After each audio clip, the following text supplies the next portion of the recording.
Plaza del No. Ustedes vieron seguramente la semana pasada las imágenes porque habló todo el país de esas imágenes, de esa agresión a Marcelo López en la Plaza del No, en la Plaza de Reivindicación a la dictadura. No era un simple señor de derecha, era un ex torturador. Bienvenidos, esto es Informe Central.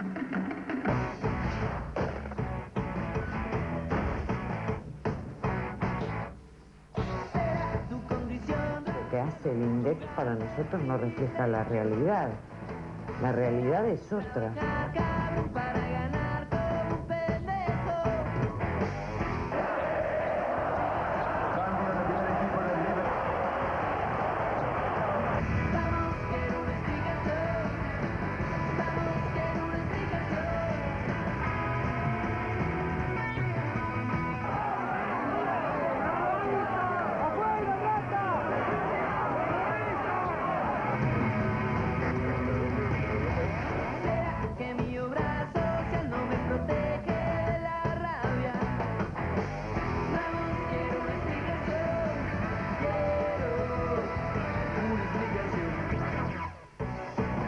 La llamaron la Plaza del No, en verdad fue una plaza de reivindicación de la dictadura, del terrorismo de Estado, y ahí estuvo Marcelo López la semana pasada y fue agredido. ¿Quién le pegó? No era un señor canoso, de pro, digamos, un señor de derecha enojado. ¿Quién era, Marcelo?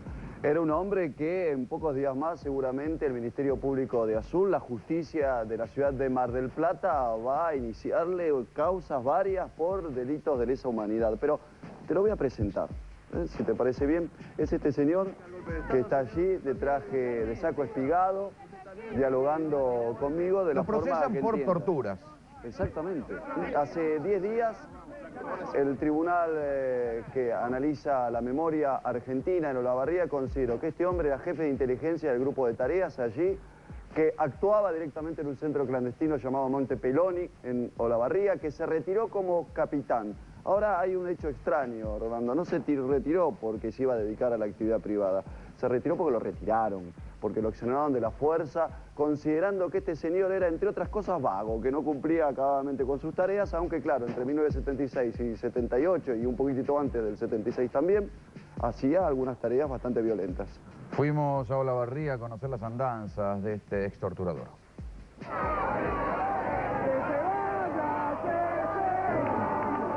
Esa noche, en una casa de Olavarría, el televisor les trajo la imagen 30 años mayor del hombre que los secuestró y torturó cuando eran estudiantes universitarios. 1351, eso es nunca más, ¿no? Osvaldo, ¿Walter Grosse está directamente vinculado con la muerte de tu hermano?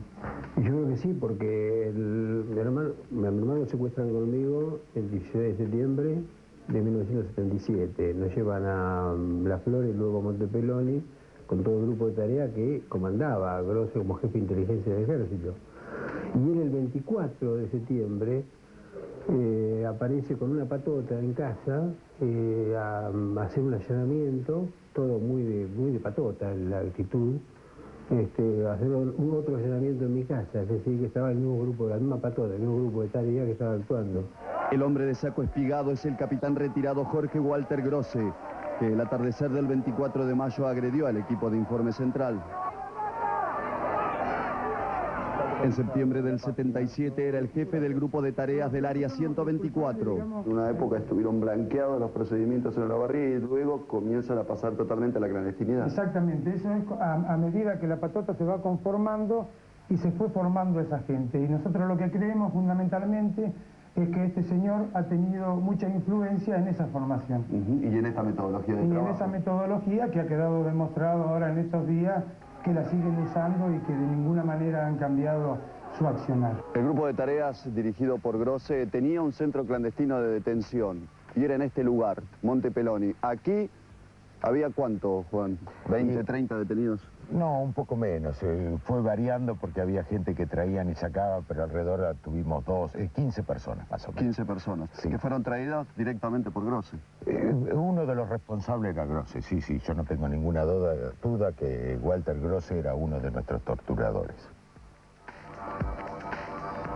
30 años después, ingresar al lugar es sentir en la piel el frío por la temperatura, pero al mismo tiempo, ¿qué se siente en el cuerpo, Juan? Sí, se siente, es una sensación rara, uno pensar que estuvo acá 45 días, donde acá reconozco el lugar, reconozco el techo, reconozco una ventana. Es una sensación fuerte, pero realmente queremos que esto salga a la luz, que los responsables, caso del Walter Grosse, paguen por sus culpas, porque él fue uno de los responsables. ¿Qué particularidad tenía el interrogatorio llevado a cabo por Grosse, el trato de parte de Grosse hacia los detenidos, hacia los secuestrados? El trato era muy fuerte, era golpes continuos, era picana, era agresión continua, servir comida y líquidos muy calientes, no permitir hacer nuestras necesidades, no nos permitían ir al baño, no teníamos que hacer encima, un trato violento continuamente. El joven teniente primero Grosse, antes de dirigir la patota, fue interventor militar de la radio más potente de la región. Allí aún temen hablar de él. Yo recuerdo cuando entraron a la radio, vestidos de militares, y bueno, en la dirección permanecían ellos dando las órdenes y con una varita se golpeaba la bota, estaba vestido de militar, y nos dictaban los comunicados que después salían al aire. Hasta que después pusieron... Un muchacho bravo este Grosse entonces. Y de carácter era. Era bravo. Pero hace muchos años, así que mucho no recuerdo. Bueno, mucho no ha cambiado, como que... No, la verdad que no. Por lo que he visto en televisión, no. Si me deja de pegar patadas, estaría mal. Mejor aún lo conoce Rubén Zampini, en aquellos años estudiante y colimba. Teniente primero Walter Grosse. Con informe central, volvió al cuartel donde aún figura como desertor. Se lo llevaron de la casa con uniforme de faquina. Por las voces que escuchaste al momento de la tortura, sabés que estaba ahí. Particularmente, yo sé que en una oportunidad, una tortura muy en particular, que no me lo olvido más, que consistía no en la picana, pero sí estar parados y hacernos preguntas y pegarnos con un palo en los hombros, en este huesito. Yo sabía que era él. Que era Grosse. Sabía que era él. ¿Qué sentís de estar acá después de tanto Mira, tiempo? siento, digamos, un poco de congoja, un poco de saber que han pasado tantos años. Siento alguna reivindicación, es decir, hoy estoy como un ciudadano más. Estamos pisando el mismo lugar donde estabas por la colima, donde desapareciste, el mismo lugar donde ahí de ese lugar salía Grosse. Exactamente, estamos pasando por esos mismos lugares y si te diría, me da odio, me da tristeza, no, nada de eso, no tengo ese sentimiento, simplemente, digamos, creo que estoy reivindicando mi historia, digamos. Ese es mi sentimiento, lo que me trae acá.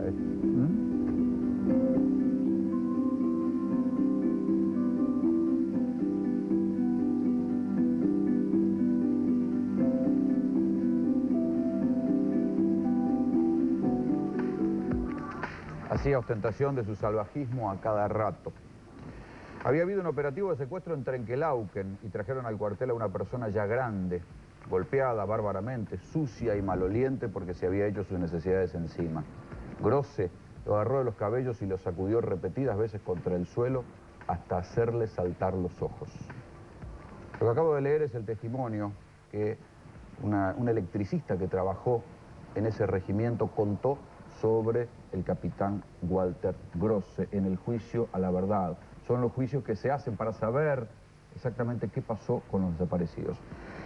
El capitán Grosse gana, le seguimos pagando todos del dinero público, 2.000 pesos por mes. Están aquí conmigo Juan José Castellucci y Rubén Zampini. Son justamente las dos víctimas, dos de las víctimas del capitán Grosse. ¿Qué sintieron cuando vieron por televisión tantos años después a este hombre?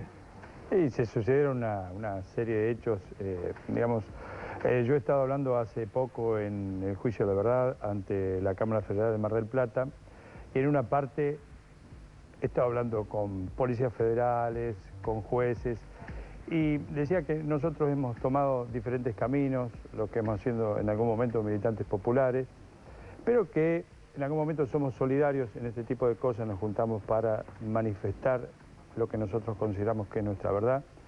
Y me preguntaba yo justamente si del otro lado, digamos, en este caso del lado de los militares y los que estuvieron con ellos, también no había una suerte de unión.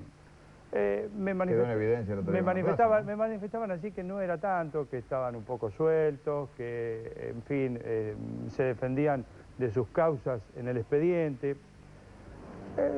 A mí no me cerró eso. Y el hecho es que mi mujer estaba viendo televisión los otros días, lo vi a Grosse, dice. ¿Cómo ver la cara de un torturador 30 tantos años después? Yo creo que no hay lugar para... ¿Usted lo vio? ¿Usted lo vio?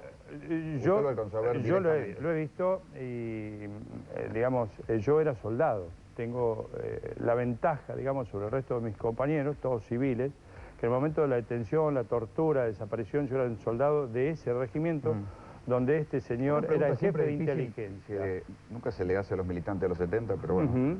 Correcto. ¿Por qué lo secuestran? Me secuestra por ser, yo pertenecí en su momento a la Juventud Universitaria Peronista, que, digamos, tenía una rama de adhesión con el Grupo Montoneros, ¿no? Por eso, en concreto, viene esa desaparición y el calvario posterior, ¿no? Nunca pasó por un tribunal. Sí, a posteriori, después de todo ese circo, de la desaparición, del filtro, y acá me detengo en una cosa, digamos, nosotros estamos acá hoy, nos pueden ver, tenemos nuestras familias, atados con nosotros, encadenados en ese momento, hay gente que aparece como desaparecida o como muerta en combate. Es el caso de Jorge Fernández, que ahí estaba el hermano dando su testimonio. Él, en un momento de irreflexión o de valentía, yo no alcanzo a definirlo, estaba atado conmigo en los camastros que estábamos estaqueados durante semanas y semanas. Él se levanta la capucha, ve, la guardia ve que están mirando y dicen, a este hijo de puta nos vio. Ese chico apareció a los 25 años con 3 tiros en el pecho como muerto en combate. O sea que lo que yo manifiesto, digamos, que el hecho un tanto anecdótico de todo lo que nos puede haber sucedido a nosotros es muchísimo más grave en esos casos. Y el responsable, digamos, directo de esta maquinaria perversa, en ese momento era este señor que acabamos de ver en Plaza San Martín, en una manifestación o unión a que tienen derecho cualquier ciudadano argentino, pero que no nos quieran vender, digamos, que eso era la plaza solamente... Era solo un señor enojado. Exactamente.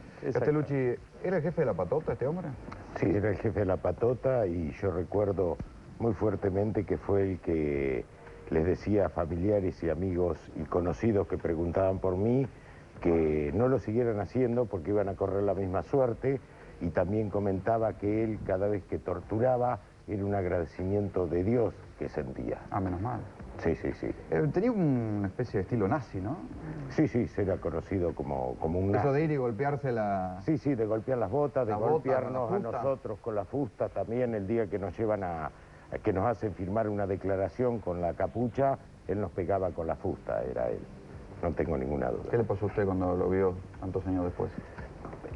Yo lo que realmente me dio una... Estaba esperanzado en poder encontrar a este siniestro personaje porque fue el que más tenía identificado por la forma que trató a mi familia y de la forma que trató a mis conocidos. ¿Cómo se vive tantos años con una sombra de un tipo así, de haber conocido un canalla así? En realidad se pasan De diversos... haber padecido un canalla así. diversos sentimientos por cada uno y te voy a contar la verdad. En realidad...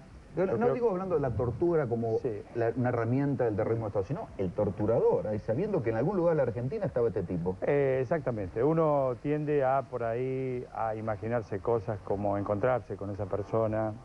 Pasa el tiempo y se va temperando, sabe que son otras las circunstancias, son otros los métodos, pero yo creo que ninguno de los que pasamos por ese campo de concentración, al mejor estilo del nazismo, nos olvidamos de este señor en particular porque, digamos, más allá de que conocemos otros de los que nos torturaron, yo en particular los reconozco porque era soldado y por más que querían ocultar las voces, yo decía, el que me está pegando, el que me está metiendo un cañón de una itaca en la garganta rompiéndome la glotis, era el teniente fulano, el cabo perengano.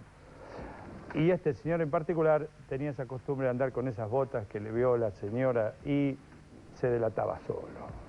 El ruido de una bota de un militar, de caballería, con su fustita, es un ruido muy particular y yo lo conocía de adentro, digamos. Qué tremendo de hacer vivir con la posibilidad de encontrarse con un tipo así tantos años después. Sí. No es fácil. ¿Pero pensó que le iba a pasar si se encontraba con él?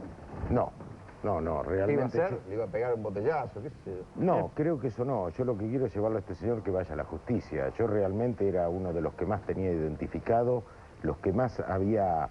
Eso, lo que más me dolió era que uno estaba preso y él todavía amedrentaba, asustaba a toda mi familia, a mis conocidos. Era la voz cantante. Entonces, él fue el que fue a allanar a lo de Jorge Fernández. Jorge Fernández en ese momento era novio de mi hermana. Es decir, que era él que estaba ahí continuamente. Y yo lo que quiero es que este señor vaya a la justicia. Yo creo que... Puede ir preso. Todavía Eso es puede lo que ir preso. espero. Les agradezco mucho que hayan venido. No, los Gracias a agradecidos vos. somos nosotros. Gracias. Sí.